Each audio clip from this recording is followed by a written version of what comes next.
Di dalam khotbah di Bukit Zaitun yang disebut Olivet Discourse, ketika Tuhan Yesus ditanya, kapan itu terjadi runtuhnya bait Allah, tanda kedatanganmu dan tanda dari akhir zaman. Bukan kesudahan akhir bumi itu nanti ya, tapi akhir zaman. Maka Yesus berkata, waspada, lalu kemudian orang yang bertahan sampai akhir akan diselamatkan. Kenapa? Orang akan mati ketakutan tentang apa yang sedang menimpa bumi. Kuasa-kuasa langit akan goncang.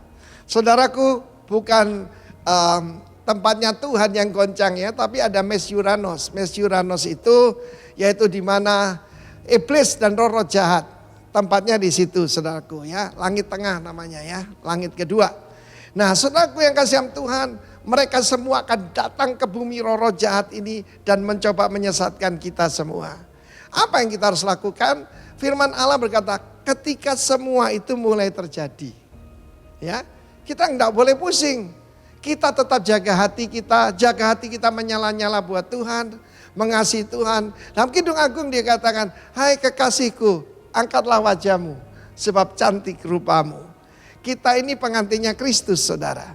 Dan Lukas 21 ayat yang ke-27 dikatakan, ayat 28, maka bangkitlah dan angkat mukamu. Bahasa aslinya look up.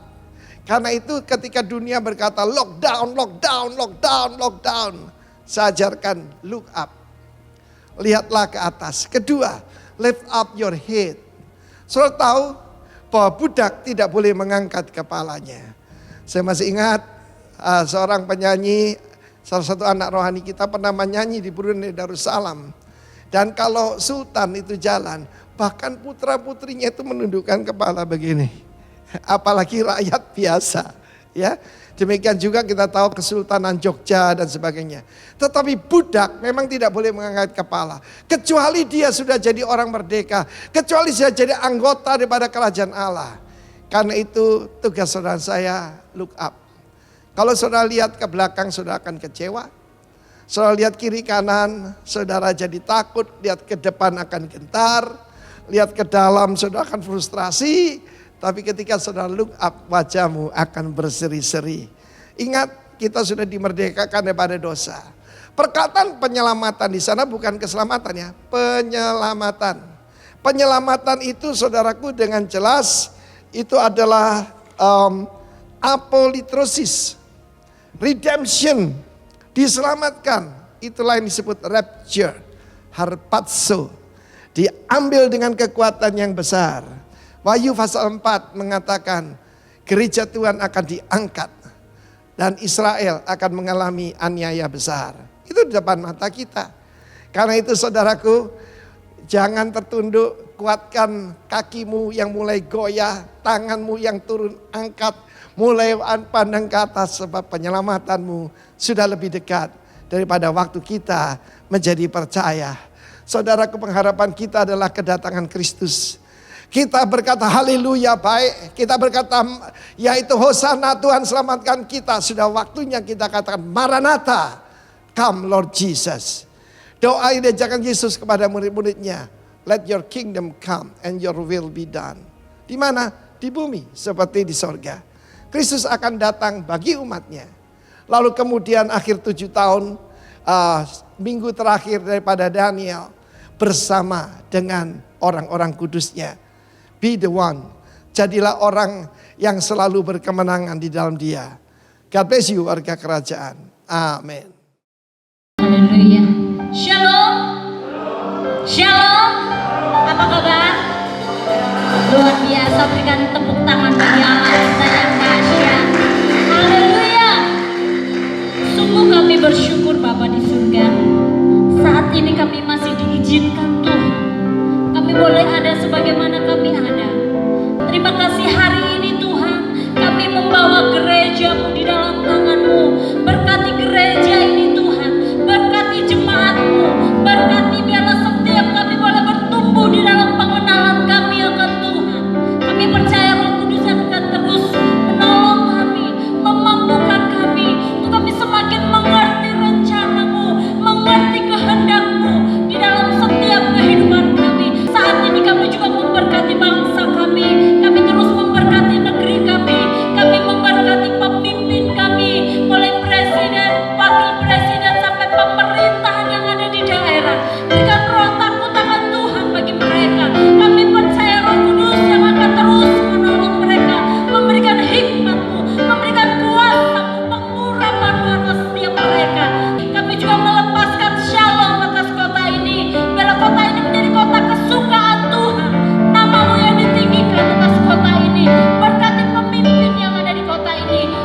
juga gerejamu Tuhan. Berkati gembala senior kami, Bapak Pendeta Timotius Arifin bersama dengan Ibu, para penatua kami, gembala rayon kami, bahkan gembala sidang di tempat ini, setiap jemaatmu semua Tuhan. Pelihara kami dalam kasih-Mu, dalam kuasa Roh Kudus, kuasa darah Yesus yang membungkus setiap kami, dan kami aman di dalam perlindungan Tuhan. Terima kasih Bapak, kami mengucap syukur, kami menyerahkan semua di dalam tangan kuasa-Mu, di dalam nama Tuhan Yesus Kristus. Haleluya. Amin. Sungguh besar setiamu, nyata di sepanjang hidupku. Darah-Mu telah layakkan kehidupan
Bapa, kami diberi kesempatan hari ini bukan karena kami hebat, bukan karena kami lebih daripada yang lain, melainkan oleh karena anugerah dan kasih karunia kami boleh ada di tempat ini.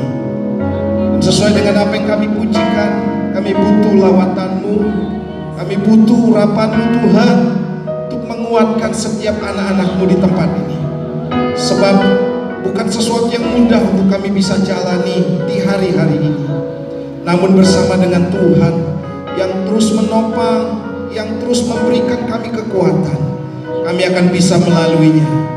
Kami mau Tuhan, kami terus dipimpin oleh kuasa Roh Kudus. Terima kasih Bapa.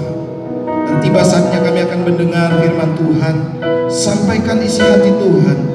Tegur kami, ajar kami, beritahu kami, kuatkan kami, hiburkan kami Bapa, sehingga Tuhan kami bisa menjalani kehidupan kami bukan sendiri, melainkan bersama dengan Tuhan.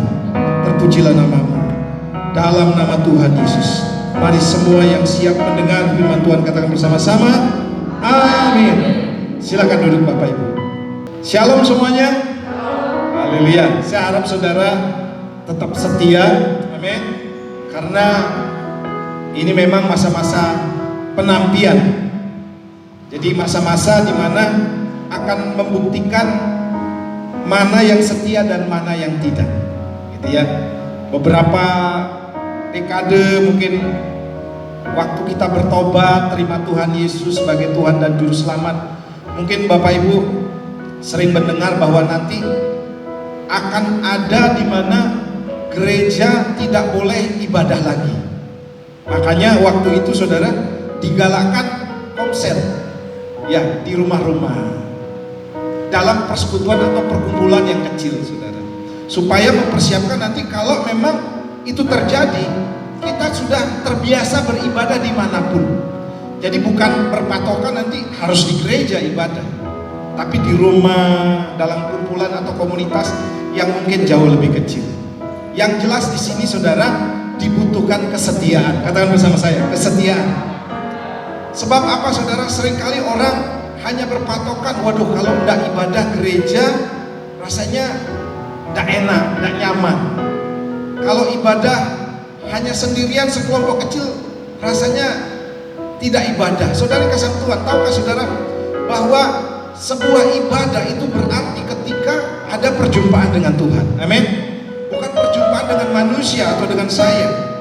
Karena banyak orang saudara hari-hari ini sudah mulai bergeser imannya, bukan kepada Tuhan tapi kepada seseorang. Wah, kalau pengkhotbahnya tidak dia atau bukan si A atau bukan si B, rasanya kurang afdol gitu saudara. Padahal saudara tujuannya bukan ketemu pendetanya, tapi ketemu dengan Tuhan. Tapi saya percaya jemaat Tuhan di tempat ini mau dan rindu hari ini pun saudara bertujuan yaitu ketemu dengan siapa? Tuhan Yesus. Tepuk tangan buat Tuhan kita. Ya, baik Bapak Ibu, izinkan saya hari ini bagikan tentang tema yang masih berkaitan di bulan ini, yaitu tentang promoting ya. Dan saya akan bagikan hari ini tentang God's promotions atau promosi dari Allah. Ayatnya di dalam Mazmur pasal 75 ayat yang ke-7 sampai yang ke-8. Kita baca sama-sama. Sebab bukan dari timur atau dari barat dan bukan dari padang gurun datangnya peninggian itu, tetapi Allah adalah hakim. Direndahkannya yang satu dan ditinggikannya yang lain. Kalau saudara cermati ayat ini, sebenarnya ayat ini ingin bicara begini saudara. Kalau Tuhan yang mengangkat, itu tidak ada seorang pun yang menurunkannya. Lihat, jika Tuhan yang mempromosikan saudara dan saya, tidak ada seorang pun yang sanggup saudara meruntuhkannya. Dan ketahuilah saudara bahwa setiap pemimpin, siapapun dia, entah itu pemimpin rohani, pemimpin pemerintahan di dunia ini saudara, itu semuanya seizin Tuhan. Kalau Tuhan tidak mengizinkan mengangkat atau diangkat, maka tidak akan bisa jadi saudara. Haleluya. Dan ayat ini berbicara semuanya saudara, Allah yang mengaturnya. Jadi sesuai dengan apa yang Tuhan mau, bukan apa yang manusia mau. Bila kau yang membuka pintu, tak ada satu pun dapat menutupnya. Bila kau yang mengangkat aku, tak ada yang dapat merendahkanku. Haleluya. Saudara, yakinlah kalau hari ini saudara dan saya berdiri, saudara, itu karena kehendak Tuhan. Dan kalau saudara hari ini dipromosikan, baik itu dalam usaha, dalam jabatan apapun saudara, dalam pelayanan, kalau Tuhan yang membuka pintu, tidak ada seorang pun yang sanggup menutupnya. Jika Tuhan yang mengangkat, tidak ada seorang pun yang sanggup menurunkannya. Nah, hari ini saudara, saya akan mengajak saudara melihat cara kerja Tuhan atau kebenaran-kebenaran di dalam yang berkaitan dengan God's promotion atau promosi dari Tuhan. Kerja Allah itu beda untuk mempromosikan seseorang. Dan caranya aneh, caranya ajaib. Kalau saudara dan saya lihat bagaimana orang-orang ya yang ada di Alkitab, kalau dibahas saudara, itu cukup banyak orang-orang dipromosikan Tuhan dengan cara yang ajaib sekali, saudara. Orang tidak bisa ngomong kok bisa diangkat jadi pemimpin gitu kan. Orang yang hanya pengalaman penggembala kambing domba bisa diangkat jadi raja. Itu kan sesuatu yang aneh. Jadi saudara, Alkitab ini memberitahukan bahwa Tuhan bekerja sesuai dengan caranya, bukan cara kita. Nah, saya akan bagikan dan saya temukan saudara beberapa hal yang saya gali dari firman Tuhan. Bagaimana Allah mengangkat seseorang dengan cara-cara yang ajaib.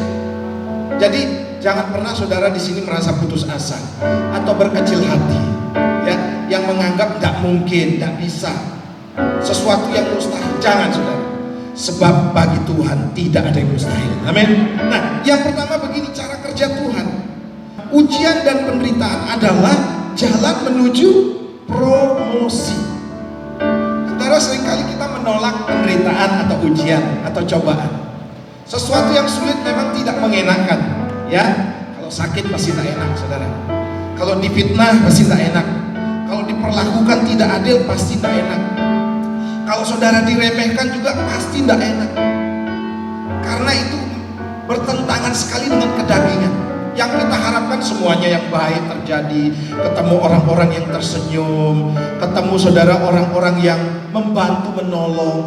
Ternyata saudara, kita seringkali diperhadapkan dengan orang-orang yang menjengkelkan, orang-orang yang meremehkan kita, menyalahartikan kebaikan kita, dan seterusnya dan seterusnya. Sesuatu yang tak enak. Namun menurut firman Tuhan beda, saudara. Nah, mari kita lihat ayatnya. Di dalam Yeremia pasal 18 ayat 4. Kita baca sama-sama lagi ya. Yeremia pasal 18 ayat 4. 2, 3. Apabila bencana yang sedang dibuatnya dari tanah liat di tangannya itu rusak, maka tukang periuk itu mengerjakannya kembali menjadi bencana lain menurut apa yang baik pada pemandangannya. Saudara perhatikan gambar di depan. Bagaimana seorang tukang periuk, dia akan membuat periuk tentunya bukan biasa-biasa. Sebab berangkat dari bahan yang sederhana, yaitu tanah liat yang mungkin tidak berharga. Tapi ketika itu diambil, saudara, apalagi yang ngambil ahli dalam membuat guci. Bahan guci kan tanah liat, saudara. Dari situ, saudara, tanah liat ini diolah. Dan apa yang terjadi, saudara? Begitu diolah, kalau tukang periuk atau tukang membuat bejana atau tukang membuat guci ini saudara melihat, wah ini bentuknya kayaknya kurang, maka saudara, tanah liat itu akan diremas kembali, dibanting lagi, kemudian dibentuk lagi sampai punya satu nilai seni. Nah, apa yang terjadi saudara? Ketika dia sudah jadi, ya, setelah jadi bentuk mentahnya dibakar, kemudian dipoles dan diukirkan di dalamnya, dijual saudara, dari yang tidak berharga menjadi sangat berharga. Guci-guci yang berasal dari daerah Tiongkok saudara itu mahal-mahal. Nah, demikian pun saudara dengan kehidupan kita, saudara. Kadang-kadang kita diperlakukan seperti tanah liat ini yang akan dibentuk menjadi sebuah bejana yang dipoles, yang dibakar, dan kemudian punya nilai yang sangat berharga. Jalan Tuhan dalam kehidupan kita salah satunya, saudara, untuk mempromosikan kita, menjadikan kita indah, menjadikan kita bernilai, saudara, yaitu dengan ujian dan penderitaan. Yang setuju katakan amin. Saudara, hari ini saya mau mengajak kepada kita semuanya, jangan anti dengan penderitaan, jangan anti dengan fitnahan orang, jangan anti ketika saudara diremehkan. Jalani semuanya itu, saudara, sebagai bagian ini, saudara. Kalau ini seizin Tuhan, perhatikan, kalau ini seizin Tuhan, saya percaya ini jalan menuju kepada promosi. Tepuk tangan buat Tuhan. Haleluya. Ini jalan promosi. Berapa banyak saudara sudah mengalami hal ini? Saudara ditekan-tekan, dihimpit, dihina, dianiaya, digosipkan. Kalau saudara bereaksi benar, kalau saudara tetap bertahan, tidak memberontak, saudara, tanah liat ini tentu dia ikut saja apa yang menjadi kehendak dari pembuatnya. Dia tidak berontak karena dia memang tanah, sama seperti kita, dibuat dari debu dan tanah. Seharusnya kita tidak memberontak, tapi kita harus turun apa yang menjadi kehendak Tuhan. Ikuti dengan apa, saudara? Kesetiaan. Kalau saudara dibenci, belajar untuk ampuni. Amin. Kalau difitnah, saudara, tidak apa-apa, biar kebenaran nanti yang akan muncul. Perhatikan di sini, saudara, urut-urutan bagaimana Yusuf menjadi seorang nomor 2 di tanah Mesir. Caranya aja. Kadang-kadang kita tidak ngerti jalur ini, kok saya harus lalui penderitaan ini. Tapi lihat Yusuf, saudara. Yusuf itu dijual agar dia bisa pergi ke Mesir. Waktu itu, saudara, Yusuf hanya dijual dengan harga ya seharga budak, seharga barang. Dia tidak dihargai, saudara. Tapi dia tetap ikut kehendak Tuhan. Nah, ini perhatikan, saudara. Dari dijual, dia bisa berangkat ke Mesir. Dan apa yang terjadi selanjutnya? Yusuf difitnah oleh istri Potifar agar dia bertemu dengan juru minuman raja di dalam penjara.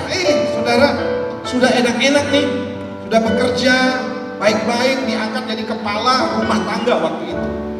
Sudah berangkat dari nol, setia, baik hati, rajin. Bosnya ngangkat, difitnah. Mungkin, saudara, kalau Yusuf seperti kita, seperti saya contohnya, saudara. Tuhan, aku kan sudah berbuat baik, sudah rajin, kok ada yang fitnah aku ya? Kok Tuhan tuh tidak adil sih?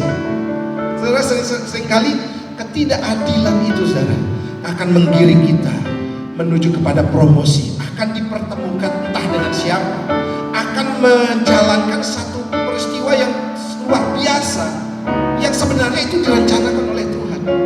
Nah, Yusuf waktu itu difitnah supaya apa? Masuk penjara, saudara. Tuhan lebih cermat daripada kita. Sebab apa, saudara? Di penjara dia akan berjumpa dengan seorang kepala minuman raja yang waktu itu bermimpi, dan mimpinya ditafsirkan oleh Yusuf. Dan selanjutnya, perhatikan, Yusuf dilupakan oleh juru minuman raja agar tepat pada waktunya ketika raja membutuhkan Yusuf untuk menafsirkan mimpinya. Saudara, waktu Yusuf berhasil menerjemahkan, menafsirkan mimpi kepala juru minuman raja ini, saudara, Yusuf waktu itu tercatat, dilupakan, saudara. Padahal Yusuf dapat pesan, tolong dong ingat aku kan ada di penjara, kamu sudah bebas, tolong aku. Tapi Yusuf dilupakan. Berapa banyak, saudara, orang-orang mengkhianati kita. Itu baik buat kita. Haleluya. Saudara, kayaknya tidak rela nih, sering dikhianati ya. Saudara, itu berguna sekali. Ternyata, saudara, dilupakan. Kalau cepat Yusuf dikeluarkan, beda ceritanya, saudara. Kalau tidak salah ya, 2 tahun Yusuf dilupakan. Dan apa yang terjadi, saudara? Waktu raja bermimpi, juru minuman raja ini kan dekat dengan Firaun, saudara. Dia baru ingat, Tuanku Firaun, aku dulu di penjara, aku dulu ketemu dengan yang menafsirkan merasakan mimpiku dan mimpiku itu tepat sekali. Nah, saudara, apa yang terjadi? Firaun akhirnya memanggil Yusuf melalui juru minuman raja. Walaupun juru minuman raja telat mengingat Yusuf, telat membalas kebaikan hati Yusuf. Dan apa yang terjadi, saudara? Dari rangkaian peristiwa itu, saudara, hal-hal yang buruk yang dialami oleh Yusuf, perhatikan baik, itu menuju kepada promosi demi promosi. Tepuk tangan buat Tuhan. Saudara yang kasih dalam Tuhan, Tuhan izinkan segala bentuk aniaya, penderitaan, fitnah, diremehkan dan lain sebagainya terjadi. Kalau saudara bertahan seperti Yusuf, saya percaya saudara, itu adalah langkah-langkah promosi. Amin. Langkah-langkah promosi dalam kehidupan kita. Haleluya. Saya percaya di tempat ini saudara, kalau saudara bertahan dalam penderitaan yang saudara alami, aniaya, tekanan apapun, saudara mungkin difitnah, diremehkan apapun itu saudara, diperlakukan tidak adil, tetaplah setia. Ayo coba katakan kiri kanan saudara, tetap setia ya. Ada promosi, ada promosi. Haleluya. Selanjutnya saudara, yang kedua, Tuhan senang mempromosikan orang-orang yang rendah hati. Matius pasal 23 ayat 12. Saya bacakan buat saudara. Dan barang siapa meninggikan diri, ia akan direndahkan. Dan barang siapa merendahkan diri, ia akan ditinggikan. Saudara yang kasih Tuhan, ada banyak orang saudara pengen naik jabatan, pengen naik pangkat, pengen dipromosikan dengan jalan begini saudara, menonjolkan diri, mempertontonkan diri, saya pandai, saya hebat, saya luar biasa. Itu banyak terjadi saudara, banyak terjadi. Apalagi memang persaingan sedemikian berat ya, sedemikian luar biasa saudara. Namun saudara yang kasih Tuhan, kalau firman Tuhan saudara, Alkitab itu berbicara berbeda. Kalau saudara mau ditinggikan, saudara harus merendahkan hati dan merendahkan diri di hadapan Tuhan. Sebab orang yang merendahkan diri, barang siapa merendahkan diri di hadapan Tuhan, ia akan ditinggikan. Saudara perhatikan, tokoh-tokoh Alkitab yang berangkat dari kerendahan hati, kesederhanaan, itu bisa membungkam orang-orang pintar. Seperti halnya Petrus. Saudara pernah tidak berpikir begini saudara? Kenapa kok Yesus pilih orang-orang sederhana? Nelayan diambil saudara. Kok dijadikan murid? Apa Yesus nih tidak lihat orang-orang berpotensi yang lain? Oh, yang punya pendidikan, apalagi orang ahli Taurat, ahli agama, wah, ayatnya hafal dari A sampai Z. Tapi yang dia pilih saudara, seorang nelayan. Latar belakang kehidupan daripada murid-muridnya ini orang-orang biasa saudara. Memang ada pemungut cukai, ada. Tapi saudara, semuanya berlatar orang-orang yang memang tidak bisa. Tapi saudara, di sana Yesus melihat bukan fisiknya, tetapi hatinya. Lihat, makanya saya pernah bilang di sini, Tuhan tidak membutuhkan orang yang mampu, tapi orang yang mau, saudara. Kalau orang yang mampu tapi tidak mau, ini bahaya. Saudara. Makanya banyak orang yang mampu, orang yang bisa, orang yang pandai, saudara, tidak mau. Sehingga beralih, saudara. Tuhan cari orang-orang yang mau. Sebab bagi Tuhan, siapapun kita, mungkin kita orang bodoh, orang tidak berpendidikan, orang dari latar belakang, orang yang biasa-biasa, ekonomi mungkin tidak kaya dan lain sebagainya. Tapi Tuhan, bagi Tuhan itu tidak ada masalah, saudara. Sebab ya Tuhan, dia sanggup mengadakan dan memperlengkapi. Makanya ada istilah, ada visi, ada provisi. Ada visi, ada penyediaan. Nah, saudara berangkat dari situ, saudara. Tuhan katakan, ayo belajar rendah hati, merendahkan diri di hadapan Tuhan, dan belajar juga rendah hati, saudara. Karena orang-orang seperti inilah yang akan diangkat oleh Tuhan. Dan dia sangat senang mempromosikan orang-orang seperti ini, saudara. Saudara tahu tanda-tanda orang yang rendah hati? Rendah hati kan definisinya begini saudara. Tahu kelemahan kita dan mengakui kelebihan orang lain, itu rendah hati. Sehingga definisi atau ciri-ciri orang rendah hati begini saudara. Dia mau terus belajar. Yang pertama, yang kedua saudara, dia tidak merasa lebih daripada yang lain. Dan yang ketiga saudara, dia mau dikoreksi. Haleluya. Saya percaya saudara, seperti halnya Petrus, berulang kali dia salah. Dia tetap saudara, ya Tuhan, aku mau ditegur. Ya Tuhan, aku minta maaf dan lain sebagainya saudara. Karena apa saudara? Hatinya mau dibentuk. Saya percaya saudara-saudara ada di tempat ini pun mendengar firman Tuhan. Siapapun yang berdiri di sini, ketika saudara dengar firman Tuhan dan saudara katakan, ya Tuhan, aku mau dibentuk. Siap-siap saudara dipakai Tuhan. Haleluya.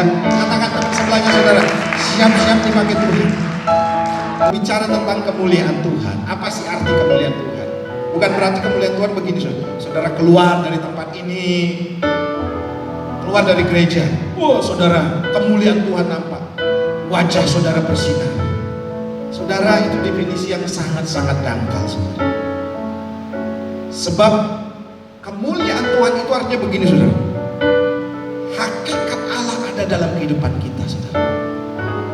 Dan hakikat Allah itu adalah kasih, rendah hati. Makanya puncak karakter seseorang Kristen yang dewasa itu adalah rendah hati. Bukan waktu dia berada di mimbar, bukan waktu dia berkhotbah kemana-mana. Oh, ini hamba Tuhan yang luar biasa. Puncaknya adalah rendah hati. Haleluya.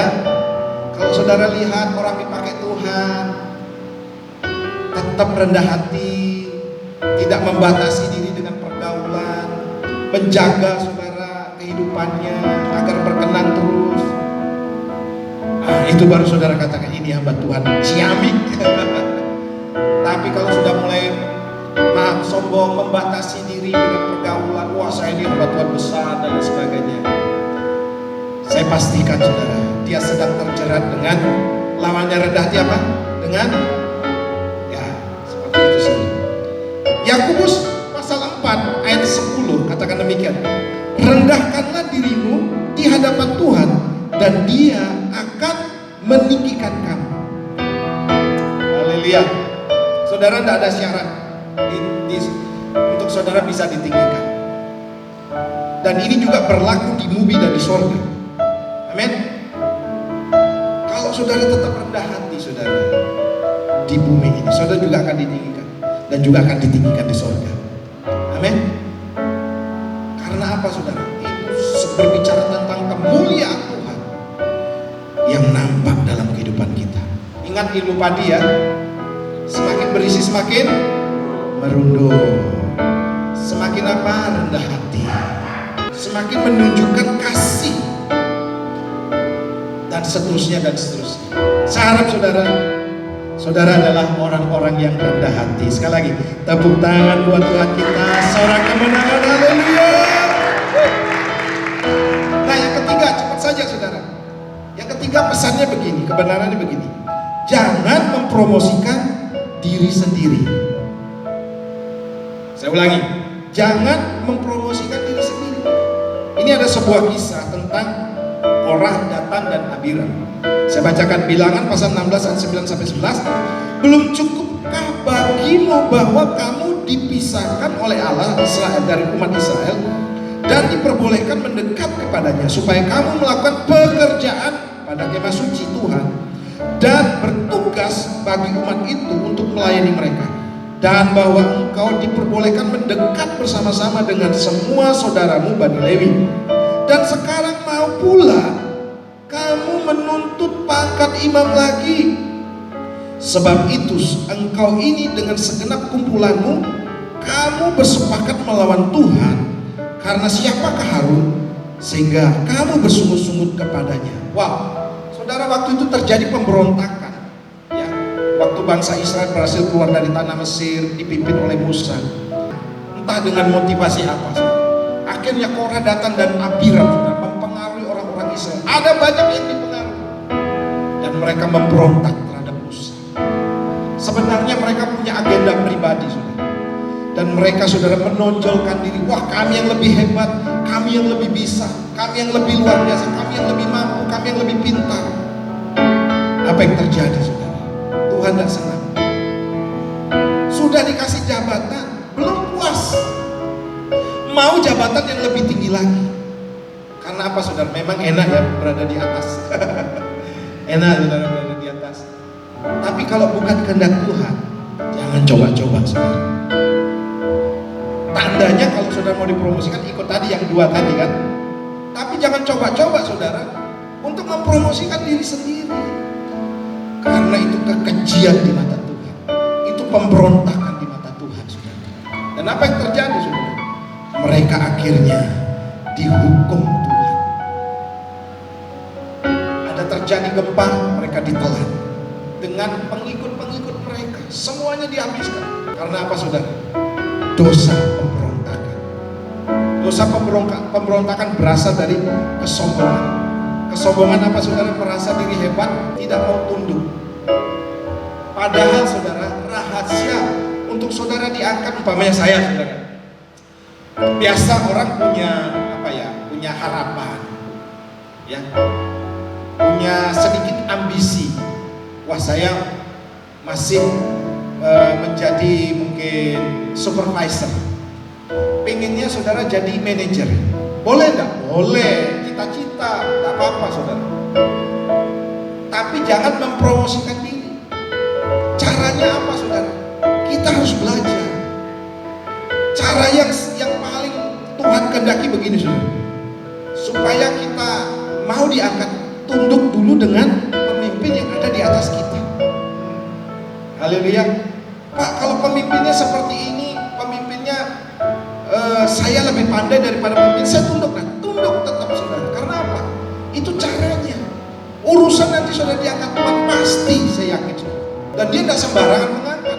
Dia lihat karakternya, dia lihat, saudara, bagaimana kehidupannya, dia lihat, saudara, bagaimana sikapnya dan lain sebagainya. Tuhan punya rumus tertentu, saudara. Nah, makanya, saudara, jangan coba-coba.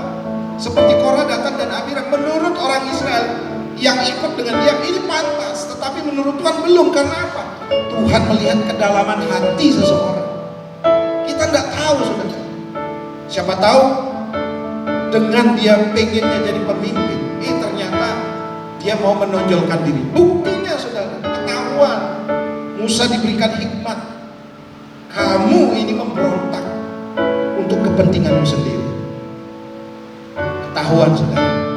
Kenapa itu kekejian di mata Tuhan? Nah, saudara kasih Tuhan, ternyata begini dalam rumus daripada firman Tuhan.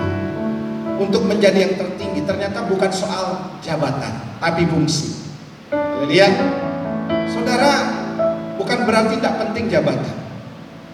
Dalam arti begini, saudara, kalau saudara dan saya mau dianggap besar, mau menjadi seorang pemimpin, Tuhan katakan begini, layani seorang akan yang lain. Haleluya. Matius pasal 20 ayat 26 sampai yang ke-27, saya bacakan buat saudara. Barang siapa ingin menjadi besar di antara kamu, hendaklah ia menjadi pelayanmu, dan barang siapa ingin menjadi terkemuka di antara kamu, hendaklah ia menjadi hambamu. Saudara, Tuhan mau begini, ayo, kalau saudara mau dianggap paling besar dalam kerajaan sorga, ayo layani Tuhan. Layani seorang akan yang lain. Tanpa berbicara jabatan dulu, tapi fungsi terlebih dahulu. Urusan jabatan, saudara, nanti Tuhan yang akan memeteraikannya, melegalisirnya, istilahnya seperti itu. Ada surat pengangkatannya kalau saudara mau seperti itu. Tapi itu jangan dikejar-kejar. Karena apa? Ketika saudara dan saya sudah berfungsi dengan baik, saudara melayani, saudara datang di tempat ini, saudara menyatakan kasih Kristus kepada orang-orang, walaupun mungkin orang-orang itu saudara sungguh menjengkelkan, tapi saudara layani, maka saudara sudah dikatakan firman Tuhan, saudara yang terbesar. Amin. Bukan hanya di bumi, tapi juga di surga. Haleluya.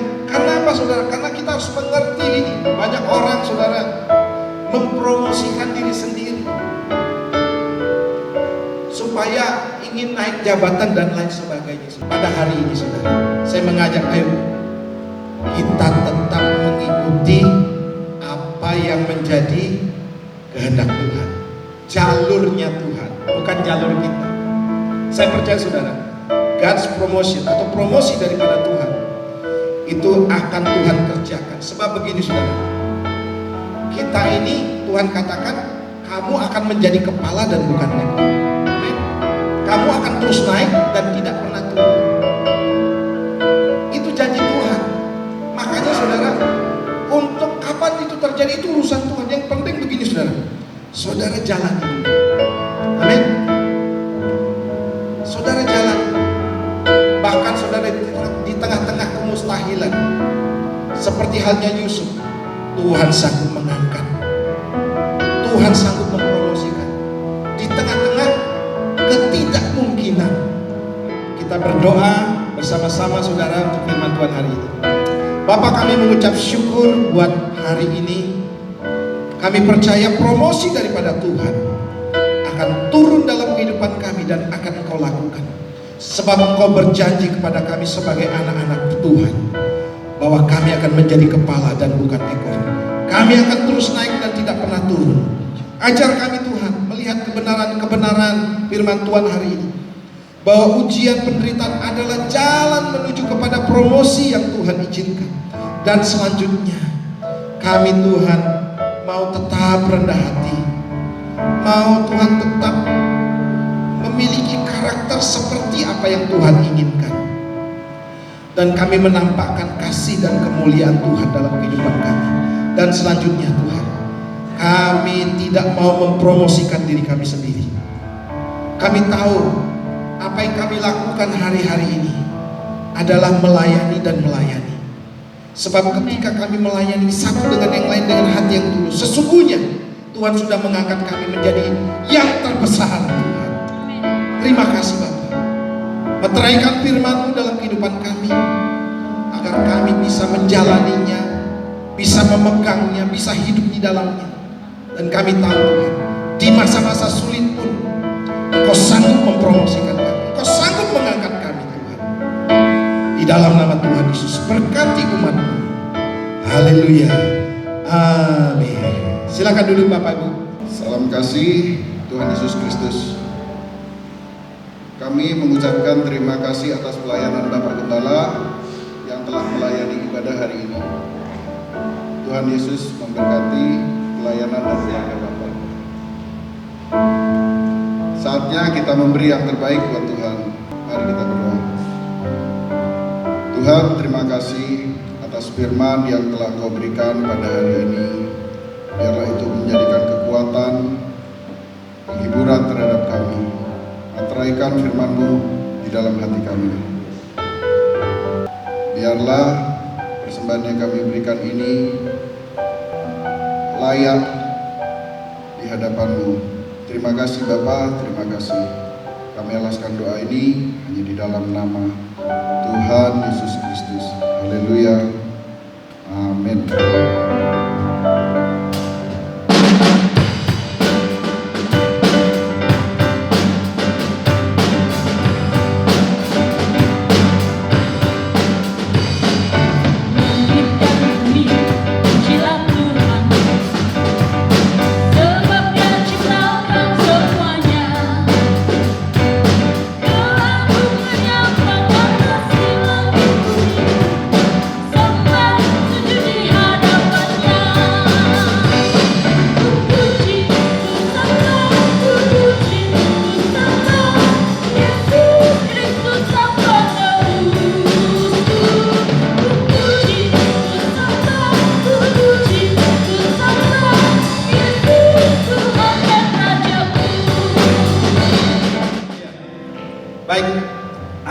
Kedua belah tanganmu dan arahkan hatimu kepada Tuhan.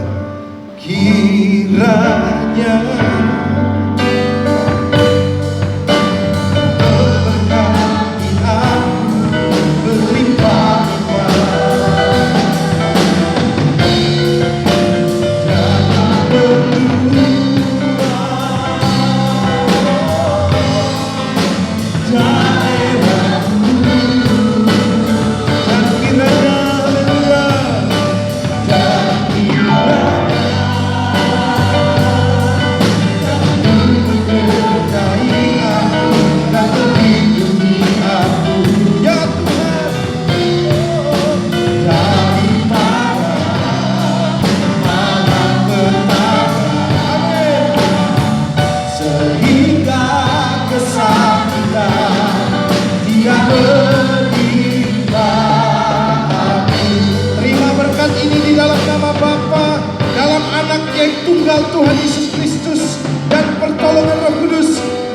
menyertai engkau dan keluargamu dalam bisnis usaha pekerjaanmu. Mulai hari ini bahkan sampai selama-lamanya. Yang percaya katakan bersama-sama.